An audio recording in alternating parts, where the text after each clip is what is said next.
Assalamualaikum warahmatullahi wabarakatuh. Perkenalkan, nama saya Raden Karina Rianti dari semester 2C. Di sini saya akan mereview kembali mata kuliah Hukum Pidana yang disampaikan oleh Profesor Dr. Haji Heni Nuraini SHMH dengan pendampingnya yaitu Dr. Muhammad Rendi Arya Dayandi SHMH.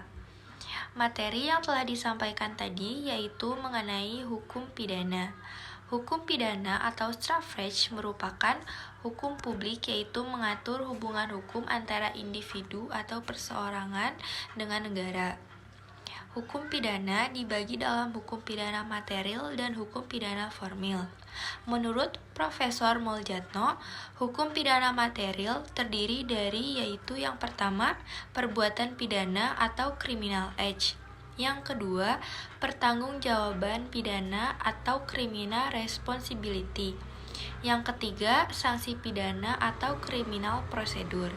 Hukum pidana material adalah aturan hukum yang memuat tindakan pidana, di mana di sini termuat rumusan perbuatan pidana dan memuat syarat dan aturan untuk pelaku pidana. Sumber hukum material inilah yang menentukan isi peraturan hukum yang sifatnya mengikat orang.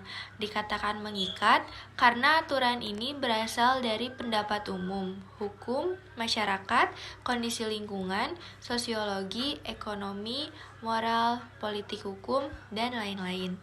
Lalu selanjutnya, hukum pidana formil merupakan cabang dari hukum pidana yang merupakan hak ancaman untuk menerapkan sanksi bagi pelanggar hukum material.